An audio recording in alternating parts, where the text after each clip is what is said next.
So hi guys, welcome back to any videos. आज के video हमारे चैप्टर बीपीसीसी 109 मतलब बुक की सबसे लास्ट चैप्टर है, यूनिट 16 विकासात्मक मनोविकृति विज्ञान पार्ट 2 द्वितीय। ठीक है, तो इसमें दो मुख्य चीज है, स्वाधीनता वनक्रम विकार और विशिष्ट अधिगम विकार, जो इसमें मुख्य है दो। स्वाधीनता वनक्रम विकार एएसडी का विकासात्मक विकार है, क्योंकि इसके लक्षण आमतौर पर शुरुआती 2-3 वर्ष में दिखाई देते हैं, लेकिन किसी भी उम्र में इसका निदान किया जा सकता है। स्वाधीनता वनक्रम विकार में निदान संभावित कारणों और उपचारों के इतिहास में शोध हाल ही के वर्ष में काफी उन्नत हुई है। स्वाधीनता वनक्रम विकार में प्रस्तुतिकरण की जटिलता की अवधारणा को अच्छी तरह शब्द वनक्रम को शामिल कर समझा जा सकता है। यह मुख्य रूप से स्वाधीनता वनक्रम विकार के लक्षणों में बहुत कम दोहरी प्रकृति की बात करता है। स्वाधीनता वनक्रम विकार के लक्षणों के प्रकार, गंभीरता और तीव्रता में विभिन्नताएं मौजूद होता है। इस प्रकार एक व्यक्ति दूसरे व्यक्ति में ताकतों और चुनौतियों की उपस्थिति अपने आप में काफी भिन्न होती है।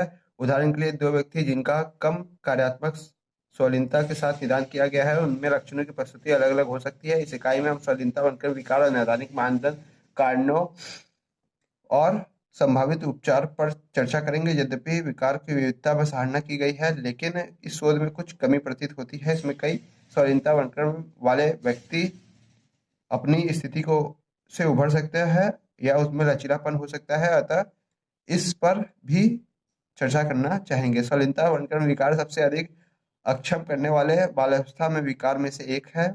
इसे अक्सर स्वाधीनता या बाल्यावस्था स्वाधीनता के रूप में जाना जाता है। शालावस्था व बाल्यावस्था में स्वाधीनता पहली बार अमेरिकी मनोचिकित्सक लियो केनर द्वारा देखा और वर्णित किया गया। इन लक्षणों के व्यवहारों का एक विस्तृत श्रृंखला आती है, जिनमें भाषा में कभी प्रत्यक्षात्मक और क्रियात्मक विकास, वास्तविक की दोषपूर्ण पूरा करना और सामाजिक स्थितियों में कार्य करने में असमर्थता होती है। ठीक है, नैदानिक चित्रण। ठीक है, आमतौर पर स्वाधीनता से निदान वाले बच्चे अक्सर अलग अलग निदान वाले बच्चों में अलग अलग डिग्री की हानि और क्षमताएं दिखाई देती है। हम इस भाग में कुछ स्पष्ट संकेतों और लक्षणों पर चर्चा करेंगे। एक मौलिक और विशिष्ट संकेत का पहचान किया गया जो बच्चा स्वाधीनता वनक्रम विकृति के साथ दूसरे से अलग लगता है।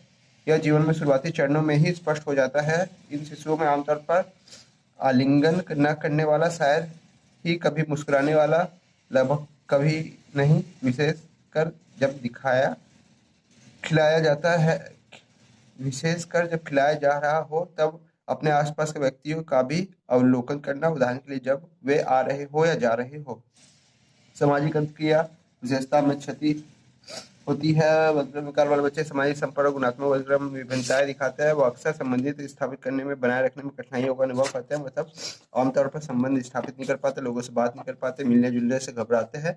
दूसरों के साथ सामाजिक रूप से अंतक्रिया करने की क्षमता में बहुत सीमित होती है, या कुछ तरीके का कठोर रहता है। मतलब कुछ कुछ जगह ये लचीलापन दिखा सकता है, कुछ कुछ जगह बहुत कठोरता रहती है। यहाँ पर महत्वपूर्ण है कि दूसरों के साथ उनकी अंतक्रिया में रुचि में कभी कमी के कारण नहीं, बल्कि उनके सामाजिक जानकारी को संसाधित करने और प्रतिक्रिया देने के लिए उपयुक्त संचार कौशल में उपयोग करने में उनकी क्षमता के कारण होना है। उनके मामले में भाषा प्रक्रमण और अशाब्दिक संचार अक्सर पर्याप्त होता है। मतलब वो इशारे करके भी काम चला सकते हैं, बड़ी बड़ी बातों को बोलने के बजाय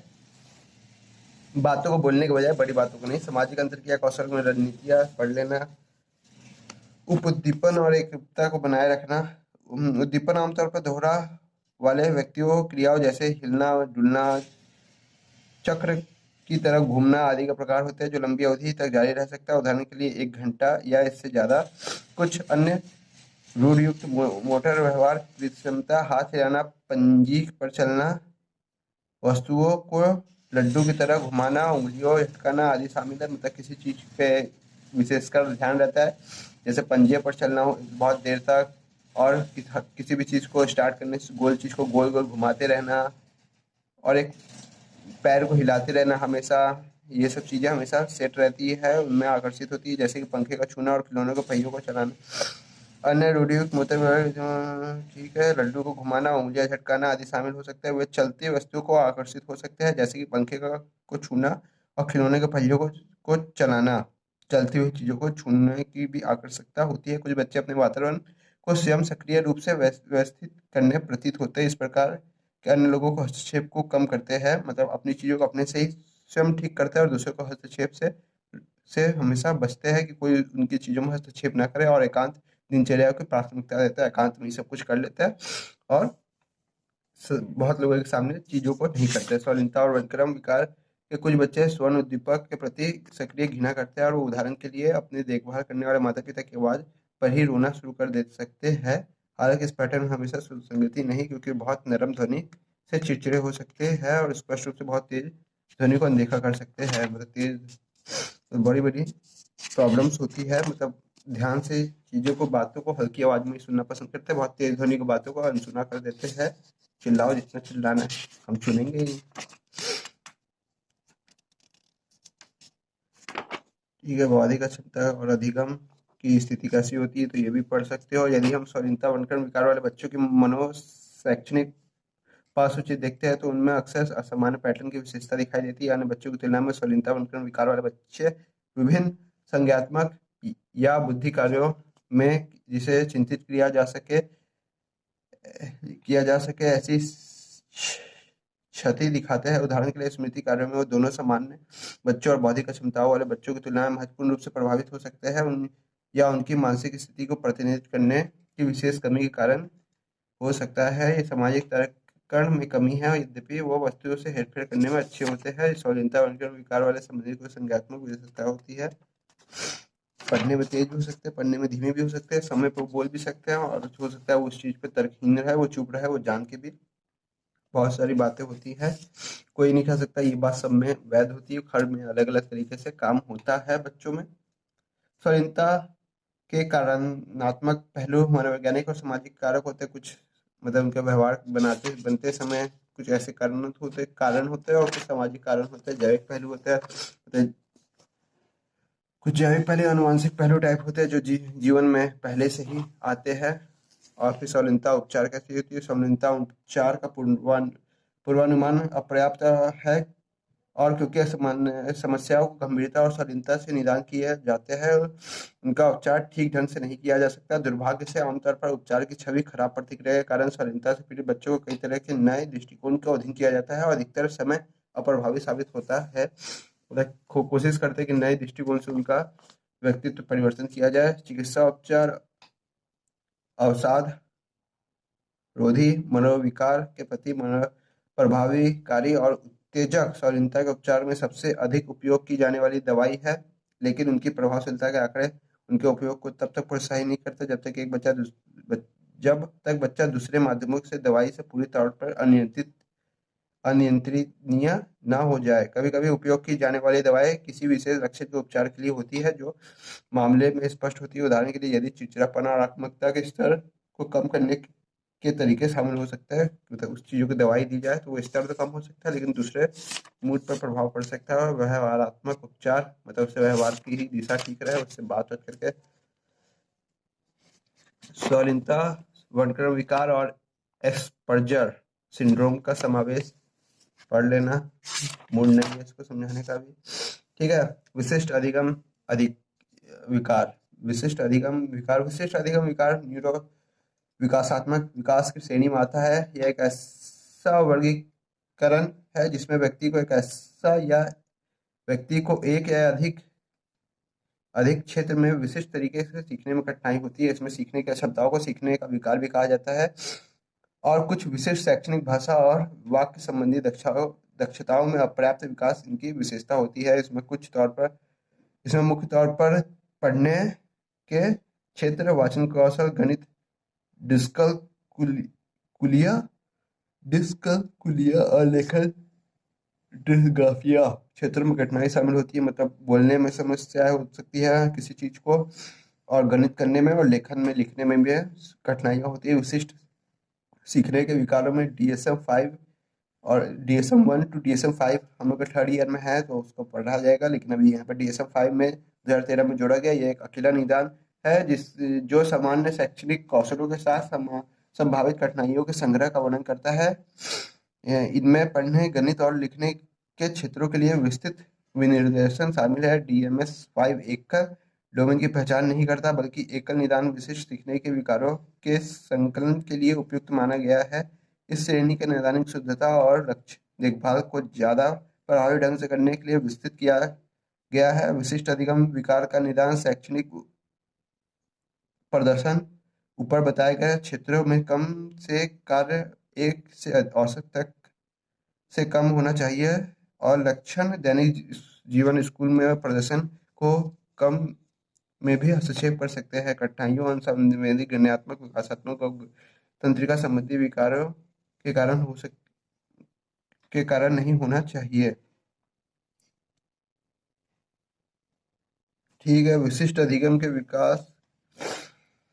विकार का निदान व्यक्ति के विकासात्मक, चिकित्सक, शैक्षणिक और पर्यावरणिक इतिहास, परीक्षण स्कोर रिपोर्ट, शिक्षणों में टिप्पणियां, माता पिता और टिप्पणी और अकादमिक हस्तक्षेप की प्रक्रिया में गठन नैदानिक समीक्षा के माध्यम से किया जा सकता है। मतलब एक चिकित्सक द्वारा भी व्यक्ति का विकासात्मक में किया जा सकता है। शैक्षणिक मतलब उसका टीचर्स भी कर सकते हैं। पारिवारिक इतिहास, परीक्षण स्कोर की रिपोर्ट, ठीक है, कैसा उनका पारिवारिक बैकग्राउंड रहा है, शिक्षणों की टिप्पणियां, माता पिता ने की टिप्पणियां भी इसमें विकार का निदान करती है। मतलब उसको मोटिवेशन को अगर बढ़ाया जाए, उसे मानसिक तौर पर मजबूत किया जाए और उसे बढ़ावा दिया जाए, तो वो उस चीज़ों पे थोड़ा थोड़ा नियंत्रण कर पाएगा। निदान के लिए विशेष रूप से स्कूली शिक्षा औपचारिक वर्षों के दौरान विशेषकर पढ़ाई लिखने के अंकगणित तक को समस्या हो सकती है। इसमें कुछ अशुद्ध, कम और प्रयासपूर्ण पढ़ना, खराब लिखना, लिखित अभिव्यक्ति जिसमें स्पष्टता कभी हो सकती है, स्पष्टता की कमी हो सकती है, संख्याओं को याद रखने में कठिनाई या शुद्ध गणितीय तर्कना शामिल हो सकते हैं। बच्चे का शैक्षणिक कौशल पढ़ने लिखने या गणित के भाषाई और सांस्कृतिक रूप से उपयुक्त परीक्षणों में अंकों की औसत सीमा से काफी नीचे होना चाहिए। शैक्षणिक कौशल वास्तव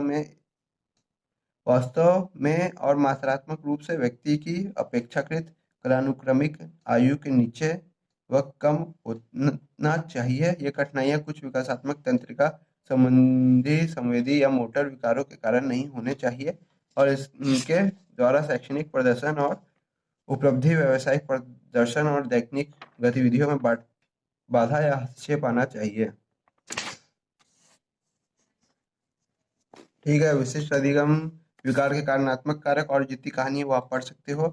कारणात्मक कारक क्या है? विशिष्ट अधिगम अधिकार में सबसे व्यापक व्याख्या में से एक है, यह जटिल केंद्रीय तंत्रिका के क्षति का उत्पादक है। यह क्षमताओं, मस्तिष्क के कार्यों में कमी, अपरिपक्वता और अनियंत्रण का परिणाम हो सकता है, जो सामान्य बच्चे जिसमें विशिष्ट अधिगम विकार का निदान नहीं किया गया में संज्ञानात्मक कौशल के मध्यस्थता करने के लिए जिम्मेदार हो सकता है। उदाहरण के लिए भाषा संबंधी अधिगम विकार मस्तिष्क सामान्य तौर पर विषम तरीकों से विकसित होने में असफलता के परिणाम गोलार्ध हो सकता है। वाचन कैवल्य वाले कई व्यक्तियों के मामले में बाधा गोलार्ध अपेक्षाकृत अविकसित पाया गया है।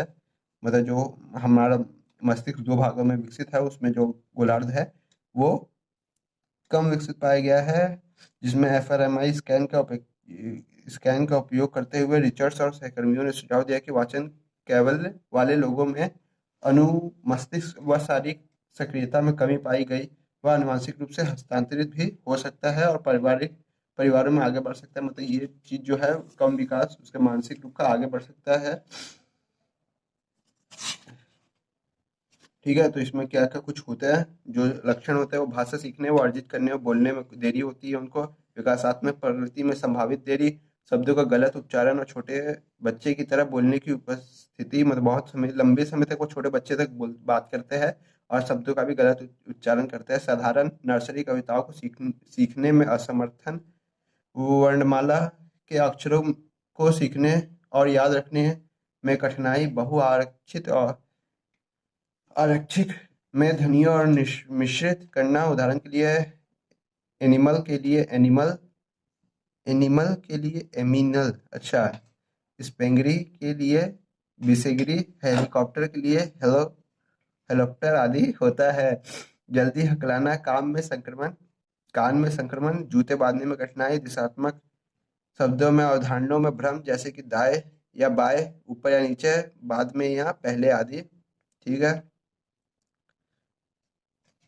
ठीक है, मतलब दाएं बोलने पे वो बाएं समझ सकता है, ऊपर बोलने पे नीचे समझ सकता है, बाएं बाद में या पहले को आगे पीछे समझ सकता है। शोध प्रमुख साथ स्थापित करने में सक्षम नहीं हो पाते। रंग भरते वक्त कोई अन्य कार्य करते समय दाएं हाथ या कभी बाएं हाथ को बदल सकते हैं, यद्यपि समय के साथ वह एक पसंदीदा हाथ पर स्थापित हो जाते हैं। मतलब बहुत बार वो अपने राइट हैंड और लेफ्ट हैंड को चयन करने में बहुत टाइम लगाते हैं कि वो क्या है, लेफ्ट हैंड से काम करते हैं या राइट हैंड से काम करता है। यह चीज़ को उनको पता करने में थोड़ा टाइम लगता है। हम लोग जल्दी सीख जाते हैं कि हम लोग राइट हैंड से लिखने में माहिर है या लेफ्ट हैंड से लिखने में माहिर है। वो बहुत समय तक हाथ बदलते हैं और उससे बाद में वो परिपक्व होते हैं एक हाथ पर। ठीक है, ठीक है, ठीक है। तो उसमें और भी चीज़ दी हुई है, आप लोग पढ़िएगा और अपने से रिलेट कीजिएगा। कहीं आप लोग में तो कोई विकार तो नहीं ना है, और अगर हो तो कमेंट बॉक्स करके ज़रूर बताइएगा। उसका निदान हो जाएगा, हम जो बता देंगे। आप जा करके सेंटर्स पे अपना निदान करवा लीजिएगा। तो गाइस, वीडियो ख़त्म होने पर है, चैप्टर ख़त्म हो गया ना। इग्नू नेक प्लस 1 ग्रेड की यूनिवर्सिटी है। और किसी भी तरह की कोई डाउट और प्रॉब्लम हो तो कमेंट बॉक्स में कमेंट जरूर कीजिएगा। और वीडियो अच्छी लगी है, जब ना लगी हो, लेकिन मेहनत बहुत की गई है, इसलिए आप लाइक कीजिएगा। और अगर अभी तक आपने चैनल को सब्सक्राइब नहीं किया तो चैनल को सब्सक्राइब कर लीजिएगा। और ये इग्नू के बहुत सारे लिंक्स है, ई ज्ञान कोर्स के ई कंटेंट ऐप के। ई कंटेंट ऐप जो है वो, इसमें इग्नू की सारी बुक्स होती है। ई ज्ञान कोर्स में उसके सारे पीडीएफ्स होते हैं, बुक भी इसमें पीडीएफ में होती है, और इसमें एक क्रोम पे होती है ई ज्ञान कोर्स। और ये एक ई कंटेंट ऐप है जो मोबाइल पे होता है। फिर फेसबुक की लिंक है, ट्विटर की लिंक है, इंस्टाग्राम की लिंक है। आप ये सब पे भी इग्नू को फॉलो कर सकते हैं और उसकी अपडेट्स देख सकते हैं। सो गाइस, होपफुली मुझे लगता है आपको वीडियो बहुत अच्छी लगी होगी। और नहीं भी लगी हो तो भी लाइक करना, और चैनल को बता दिया सब्सक्राइब कर लेना। और किसी भी तरह की कोई और डाउट और प्रॉब्लम हो तो डिस्क्रिप्शन बॉक्स में दिए हुए किसी भी लिंक पे आप मुझे पर्सनली मैसेज करके भी पूछ सकते हैं। Thank you for watching guys, मिलता है नेक्स्ट लेवल का नेक्स्ट वीडियो में। Tata, bye bye.